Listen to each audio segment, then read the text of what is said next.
नमस्ते, कैसे हैं आप लोग? आई हो आप लोग ठीक ही होंगे। देखिए, पिछले सेशन में आप लोग का यूनिट 2 यानी कि जो आपका था कॉन्ट्रैक्ट खत्म हो चुका था। आज यूनिट 3 के बारे में डिस्कस करेंगे मेरे प्यारे भाइयों। जो आपका यूनिट के नाम है टेंडर एंड टेंडर डॉक्यूमेंट। ये आपको एग्जाम के लिए, एग्जाम पर्पस के लिए बहुत ही मतलब क्या बोले इम्पोर्टेंट चैप्टर है। क्योंकि जब भी जो स्टूडेंट अगर इस यूनिट से और इसके अगले यूनिट से पढ़ लेता है, 2 यूनिट पढ़ लेता है, तो उसको पासिंग मार्क्स आ जाते हैं। यानी तो आप इससे आप अनुमान लगा सकते हैं मेरे प्यारे भाइयों कि कितना इंपॉर्टेंट चैप्टर है tender and tender document. Tender and tender document कहने का मतलब थोड़ा सा ओवरव्यू ऑफ चैप्टर दे देते हैं, उसके बाद हम पॉइंट चलेंगे, यानी कि जो एग्जाम में पूछे जाते हैं उसके साथ चलेंगे। चलिए भाई, जय श्री राम। आज रामनवमी है, रामनवमी की हार्दिक शुभकामनाएं हैं। चलिए मेरे दोस्तों, जैसा कि देख रहे हैं आप लोग, वैकेंसी आ नहीं रहा है। वैकेंसी पे वैकेंसी मतलब बीटीएससी 2018 से 22 में फाइनल किया, उसका भी केस कुछ चल रहा है मेरे भाइयों। तो स्थिति धीरे धीरे जो है दयनीय होती जा रही है और स्थिति आगे और दयनीय होगी मेरे प्यारे भाइयों। तो स्थिति दयनीय हो रही है और आप नहीं पढ़ेंगे तो आप समझ लीजिए कितना बड़ा नुकसान आपका होगा। इससे आपका कोई फायदा होने वाला है क्या? चलिए,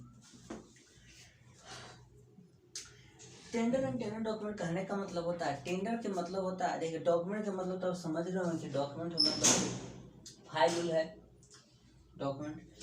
टेंडर का मतलब क्या होता है? टेंडर जो होता है एक इन्विटेशन कार्ड इनवाइट करने वाला कार्ड है। मतलब कहने का मतलब जैसे देखे होंगे बड़े बड़े मतलब शादी ब्याह में आप लोग जा रहे होंगे या फंक्शन में जाते होंगे तो इन्विटेशन कार्ड आपको दिया गया होगा। ठीक है मेरे दोस्तों, अगर वह कार्ड लेके आप जाएंगे तो आपको जो कार्ड होगा तो आपको उस फंक्शन में एंट्री देगा, यानी फंक्शन में जाने देगा। अगर वो कार्ड नहीं होगा आपके पास तो कार्ड नहीं जाने देगा। उसी तरह से मेरे प्यारे भाइयों, यह यहाँ पर एक इनविटेशन कार्ड है। इसके यह अगर आपको नहीं मिलेगा तो आप इस नहीं जा पाएंगे। यानी क्या मतलब फंक्शन में जाने का मतलब है मेरे प्यारे भाइयों कि इसमें फंक्शन है नहीं। देखिए, अगर ये आपको नहीं मिलेगा, अगर आपको इनवाइट नहीं किया जाएगा, तब तक आप कॉन्ट्रैक्ट के लिए कॉन्ट्रैक्टर नहीं बने हो। यानी जब यह एक प्रोसेस है, टेंडर जो है यह एक तरह का प्रोसेस है, एक कार्ड है कि इसलिए जब ऑनर को कोई काम होता है, यानी ऑनर के मतलब कंस्ट्रक्शन बनाना है, ठीक है, तो कंस्ट्रक्शन कहाँ बनना है ये आपको कैसे पता चलेगा? जब तक आपको इन्फॉर्म किया जाएगा कि आपको इन्फॉर्म किया जाएगा कि यहाँ पर कंस्ट्रक्शन बनना है, यहाँ पर कॉन्ट्रैक्ट निकलने वाला है, यहाँ पर टेंडर फिलअप करना है। तो टेंडर नाम से क्लियर होता है कि आपको ऑनर यानी कि जिसको कंस्ट्रक्शन करवाना है, चाहे वो डिपार्टमेंट हो, चाहे वो ऑनर हो, चाहे वो गवर्नमेंट हो, तो आपको क्या करेगा? इनवाइट करेगा कि यहाँ पर कंस्ट्रक्शन बनना चाहिए, आप आइए, अब जाके टेंडर मतलब कंस्ट्रक्शन में पार्टिसिपेट होइए और टेंडर फॉर्म भरिए। तो यह टेंडर एक तरह का फॉर्म होता है जो कि कॉन्ट्रैक्टर को इनवाइट करता है काम को एग्जीक्यूट कराने के लिए ऑनर के थ्रू। यानी टेंडर, अब टेंडर नाम से आपको क्लियर हो गया होगा। अब आता है टेंडर डॉक्यूमेंट क्या है। टेंडर डॉक्यूमेंट कहने का मतलब डॉक्यूमेंट एक तरह के फाइल होता है और टेंडर के मतलब उसमें जितने डॉक्यूमेंट लगने वाले हैं वह एक फाइल में आपको फाइल में रखना पड़ता है और वहाँ सबमिट करना पड़ता है डिपार्टमेंट या ऑनर के पास। कहने का मतलब मेरे दोस्तों कि टेंडर डॉक्यूमेंट में क्या होता है, अब बताइए। अब आपके माइंड में ये भी सवाल उठ रहे होंगे, rise is problem in mind में, प्यारे भाई कैसे बच्चे हो तुम, कहने का मतलब है मेरे प्यारे भाइयों कि टेंडर डॉक्यूमेंट में आपको पिछला सेशन में बताए थे कि एक कॉन्ट्रैक्टर को रजिस्ट्रेशन के लिए आईडी प्रूफ चाहिए, उसके बाद पासपोर्ट साइज फोटो चाहिए, सोल्वेंसी सर्टिफिकेट चाहिए। उसी तरह से यहाँ पर डॉक्यूमेंट होता है आपका रजिस्ट्रेशन नंबर कितना है, आपको आप एलिजिबल है कि नहीं, आपको कौन सा कैटेगरी में रखा गया है। फिर इसमें बताए थे कि टाइप्स ऑफ कॉन्ट्रैक्टर है, क्लासिफिकेशन ऑफ कॉन्ट्रैक्टर है, ये सब सारा का सारा डॉक्यूमेंट। आपका आईडी प्रूफ चाहिए, आपका एड्रेस चाहिए, सारा का सारा एक फाइल में क्या किया था, फाइल में कलेक्ट किया जाता है और वहाँ पर डिपार्टमेंट के पास दिया जाता है। यही सारा का सारा प्रोसेस कहलाता है टेंडर एंड टेंडर डॉक्यूमेंट। और आपको यही सारा का सारा प्रोसेस इस यूनिट के अंतर्गत जानना है कि इस प्रोसेस को कैसे किया जाता है, इस प्रोसेस को कौन करता है, कौन करवाता है, कितने तरह से कर सकते हैं, इस प्रोसेस को करने से क्या फायदे हैं, इस प्रोसेस को करने से क्या नहीं फायदे हैं। यानी इस यूनिट के अंतर्गत आपको इतना सारा ही जानना है। तो मजा आया मेरे प्यारे भाइयों। चलिए, जिसमें आपको सबसे पहला पॉइंट जानना है टेंडर, यानी कि जब हम आपको यूनिट यानी स्टार्ट किए थे उस समय इंट्रोडक्शन दे रहे थे, उसी तरह समय इस टेंडर के बारे में हम बता दिए थे। तो टेंडर एक तरह का टेंडर एक तरह के इनवाइट कार्ड है जिसके थ्रू इनवाइट किया जाता है। किस लिए? तो वर्क को एग्जीक्यूट कराने के लिए कॉन्ट्रैक्टर के थ्रू। तो करता कौन है? ऑनर। यानी कि tender is a invite card which is the invite of the contractor execute of the work by the owner. मतलब ऑनर के द्वारा कॉन्ट्रैक्टर को इनवाइट कराया जाता है वर्क को एग्जीक्यूट कराने के लिए मेरे प्यारे भाइयों। ठीक है, अब यहाँ पर ऑनर की रही तो सिर्फ ऑनर ही नहीं, अब ऑनर मतलब कोई भी हो सकता है, डिपार्टमेंट भी हो सकता है, डिपार्टमेंट मालिक है डिपार्टमेंट होगा, आप मालिक है आप मालिक होंगे, यानी जो वर्क कराना चाहता है वह दैट इज ऑनर। ठीक है, तो इतना से आपको टेंडर के बारे में आपको समझ में आ गया होगा। टेंडर क्या है? डिपार्टमेंट है, कैसे मतलब जिसको वर्क कराना होगा वह वर्क टेंडर कराता है, अपना टेंडर ऑनर कराता है, वह ऑनर निकालेगा। अब बात आता है कि टेंडर जो यह है सर, टेंडर की बात तो आप समझा दिए हैं कि टेंडर एक तरह का इनवाइट कार्ड है जो कि कॉन्ट्रैक्टर को इनवाइट करता है किसी भी वर्क को एग्जीक्यूट कराने के लिए। ठीक है, तो अब इसको अब अच्छा सर इसको कैसे बुलाता होगा? मान लीजिए कंस्ट्रक्शन बनना है कहाँ पर? बॉम्बे। कंस्ट्रक्शन बनना है बॉम्बे, चाहे देखिए पटना में पुल बन रहा है ब्रिज गांधी से, तो वो बन रहा है। ठीक है, उसको काम को कराने के लिए कॉन्ट्रैक्टर को अगर मान लीजिए कहीं दूर से लाना होगा तो कैसे रहेगा? पर्सनली जाएगा डिपार्टमेंट या ऑनर कहेगा कि यहाँ सुनिए सुनिए सर सुनिए, मेरा यह वर्क करवाना था, चला कर दीजिए, ऐसा बुला के करेगा? नहीं, उसको क्या पता है कि धरती पे कहाँ कहाँ कॉन्ट्रैक्टर हैं, कितने कॉन्ट्रैक्टर हैं, कौन अच्छे हैं कौन नहीं अच्छे हैं, कि इनका कौन सा क्लास है, ऑनर को क्या पता है? कुछ पता नहीं है। तो वो क्या करेगा? पब्लिश नोटिस करेगा। पब्लिश नोटिस कहाँ करेगा भाई? तो न्यूज़पेपर में करेगा, टीवी चैनल में देगा, यानी वैसे सोशल मीडिया पर देगा जहाँ से कॉन्ट्रैक्टर एलिजिबल हो सके, जहाँ से कॉन्ट्रैक्टर कॉन्टैक्ट कर सके। तो कॉन्ट्रैक्टर जब कॉन्टैक्ट करेगा इस नोटिस को पढ़कर, तब वो ऑनर को जो बेस्ट दिखेगा उसको ये कॉन्टैक्ट है। तो चलिए, बहुत सारी बातें हो गई, अब इसको नोट कर ले क्योंकि एग्जाम में आपको बातें बनाना नहीं है, वहाँ पर नोट्स डालने।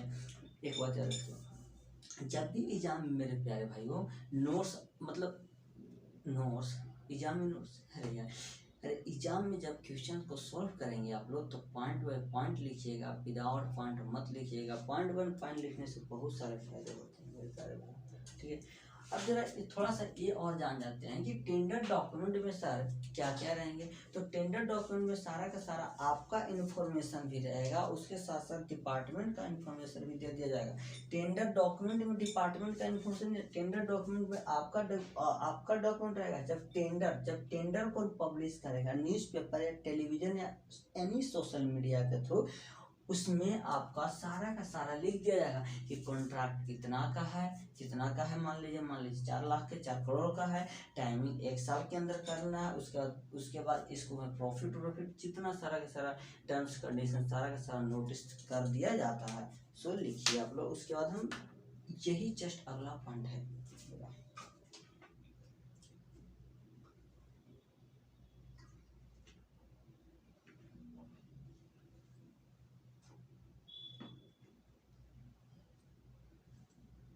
चलिए अगला जानते हैं कि नेसेसिटी ऑफ टेंडर।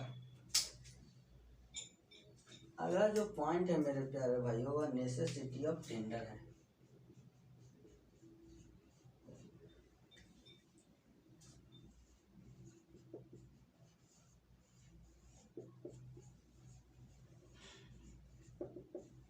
चलिए अच्छा ये बताइए, एग्जाम में आपका 4 मार्क्स के पूछेगा, याद रखिएगा इस बात को। देखिए नेसेसिटी ऑफ टेंडर कहने का मतलब है, आप ये सोच रहे होंगे कि सर ये बताइए टेंडर निकालने की जरूरत क्या है, नहीं जाके डायरेक्ट ऑनर डिपार्टमेंट बुलाएगा। यहाँ सुनिए पर्सनल, जैसे ऐसा तो नहीं है डिपार्टमेंट है ऑनर है तो उसको पता हो कॉन्ट्रैक्टर कहाँ, एक दो कॉन्ट्रैक्टर का सेपरेटली पता होगा, पर्सनली जाके उससे मिल ले नहीं। ये इसलिए पब्लिश किया जाएगा, इसलिए टेंडर निकाला जाता है न्यूज़पेपर में, सोशल मीडिया में। मेरे दोस्तों कैसे कैसे बालक यार कमेंट फर्जी के करते रहते हैं। अरे पढ़ा करो मेरे दोस्तों, पढ़ा करो। देख रहे हो कि कितना ज़्यादा वैकेंसी नहीं आने वाली चांसेस है, क्या होगा नहीं होगा, और ऊपर से तुम कमेंट पे कमेंट करते हो। देखो चलो आराम से पढ़ेंगे, ठीक है, कोई टेंशन नहीं, ये टेंशन नहीं है। देखिए नेसेसिटी ऑफ टेंडर करने का मतलब है, अगर मान लीजिए कोई नया नया हर एक दिन नया नया कॉन्ट्रैक्टर डेवलप होते हैं, हर एक नया नया इंजीनियर बन रहा है, हर एक मतलब पर डे कुछ नया नया चीज़ बनते जा रहा है माय डियर। ये बताइए जब आप किसी पर्सनली व्यक्ति से जाके पर्सनली कॉन्ट्रैक्ट से ऑनर जाके मिलेगा, उसको वर्क दे देगा मेरे दोस्तों, तो ये बताइए तो नया कॉन्ट्रैक्टर आएगा तो कहाँ जाएगा? बात सही है। अगर हम ये पब्लिश कर दे टेंडर तो नया कॉन्ट्रैक्टर भी पढ़ेगा, स्टडी करेगा और आपसे कांटेक्ट करेगा। यानी टेंडर निकालने से यह पहला फायदा होता है कि न्यू कॉन्ट्रैक्टर का मतलब न्यू कॉन्ट्रैक्टर भी इसमें पार्टिसिपेट कर लेता है। चलिए दूसरा कॉन्ट्रैक्ट, अगर कोई ऑनर पर्सनली जाके कॉन्ट्रैक्टर से मिले तो उसका मनोबल बढ़ जाता है। मनोबल मतलब उसका जो होता है, सोचता है कि हम बढ़िया करते हैं तब ना हमारे पास आते हैं, पैसा ज़्यादा नहीं। मनोबल बढ़ जाएगा तो वो ज़्यादा कॉस्ट डिमांड करेगा और ज़्यादा कॉस्ट करेगा। हो सकता है कि 4 करोड़ का जो वर्क होना था वो 8 करोड़ मांगे, तो 4 करोड़ का घोटाला है, 4 करोड़ का वो फायदा ले रहा है, तो ऑनर को मजबूरी में देना पड़ता है क्योंकि उसको ही जानता है, यही प्रोसेस है। लेकिन अगर न्यूज़पेपर में अगर वह मतलब न्यूज़पेपर में पब्लिश कर दे मेरे दोस्तों, तो ऐसे ऐसे क्या है वो कॉन्ट्रैक्टर की लाइन लग जाएगी, ऐसे क्या है वो कॉन्ट्रैक्टर की लाइन लग जाएगी। अगर 4 करोड़ की वर्क है तो एक कॉन्ट्रैक्टर 6 करोड़ मांगता है, एक 5 करोड़, एक 4.5 करोड़ मांगता है। ऐसे ऐसे क्या है वो कॉन्ट्रैक्टर की एक लाइन लग जाएगी, तो ऑनर को जो सस्ता दिखेगा वह से वर्क करवा लेगा। यानी इस टेंडर निकालने से यह भी फायदा हुआ कि कोई भी वर्क चीपेस्ट में हो जाए, मतलब कोई भी वर्क सस्ता में हो जाएगा, ठीक है। और दूसरा होता है यानी कोई भी वर्क सस्ता में हो जाएगा, चलिए कोई नहीं। और तीसरा वर्क यह होता है कि टेंडर निकालने से वर्क को एग्जीक्यूट कराना होता है, यानी कि कॉन्ट्रैक्टर को इनवाइट करता है, कॉन्ट्रैक्टर को बुलाता है कि आइए आप लोग हमको काम करवाना है, तो ये इनवाइट भी कर दिया। नेक्स्ट वर्क होता है कि टेंडर निकालने से ढेर सारा कॉन्ट्रैक्टर की लाइन जब लग जाती है तो उसमें बेस्ट टू बेस्ट कॉन्ट्रैक्टर का सिलेक्शन करने का मौका दिया जाता है। कहने का मतलब है एक कॉन्ट्रैक्टर अगर क्लास 2 का है, आप किसी सेपरेटरी कॉन्ट्रैक्टर को जानते हैं वो क्लास 3 का है, बताए थे क्लास 3 क्लास 2 क्या है, वर्क यानी पोस्ट के अकॉर्डिंग डिवाइड किया गया है।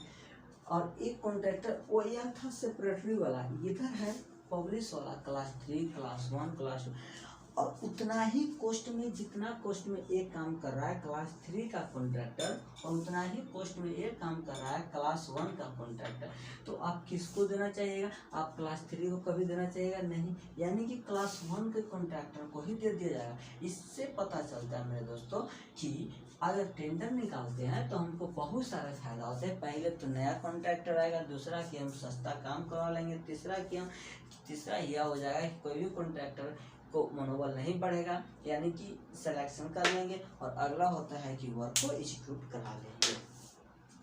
तो चलिए इसको नोट डाउन कीजिए। उसके बाद हम टेंडर के टाइप्स जानते हैं जो एग्जाम में आपको 4 नंबर में पूछ सकता है, पिछला बार पूछा था ऐसे क्वेश्चन। अगला जो बताना है टाइप्स ऑफ टेंडर।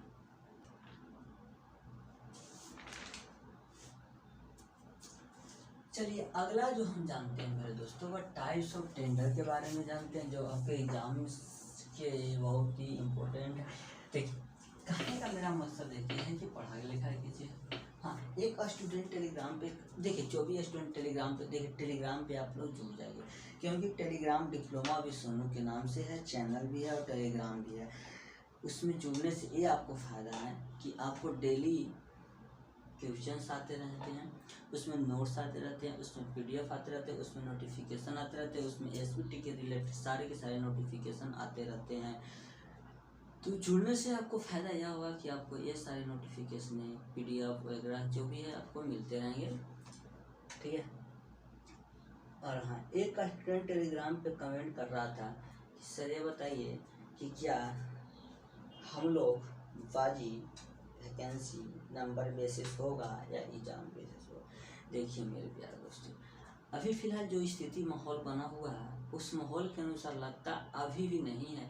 तो एक बात तो क्लियर है, रेयर केस बनेगा। जब तक नीतीश सरकार है, हम बिहार के मुख्यमंत्री नीतीश हैं, तब तक आपको हमको घबराना नहीं है, क्योंकि देखिए नंबर बेसिस पे जब तक नीतीश सरकार है तब तक एग्जाम नहीं होगा। नंबर बेसिस पे, कॉन्टैक्ट बेसिस पे वैकेंसी होगा, कामगार में बहाली होगा। नीतीश कुमार के हटने के बाद चांसेस बनती हैं, अगर रेयर केस ऐसा परिस्थितियाँ बनती है तो नीतीश कुमार के रहते भी या हो सकता है, लेकिन अभी 1-2 साल में नहीं, ठीक, टेंशन मत लीजिए। इसीलिए मैं बार बार आपको बोलता हूँ मेरे प्यारे भाइयों, अगर आप पढ़िएगा तो अच्छा नंबर लाइएगा। और मान लीजिए नंबर बेसिस पे होगा तो नंबर बेसिस पे जॉब लेंगे, अब पढ़ के लेंगे तो पढ़ ले रहने करेंगे, अच्छा से पढ़ेंगे और थोड़ा सा ज़्यादा पढ़ लेंगे सेमेस्टर को, आसानी से सिलेक्शन हो जाएगा मेरे प्यारे भाइयों। चलिए अब हम जानते हैं कि टाइप्स ऑफ टेंडर, टेंडर के टाइप्स कितने हैं। तो सबसे पहला टेंडर जो होता है मेरे प्यारे भाई, ओपन टेंडर होता है, ठीक है। दूसरा जो टेंडर होता है ओपन टेंडर होता है। दूसरा जो टेंडर होता है वो होता है ग्लोबल टेंडर, लोकल टेंडर होता है। अगला जो टेंडर है वह है लोकल टेंडर। अगला जो टेंडर है वह है ग्लोबल टेंडर। अगला जो टेंडर है वह है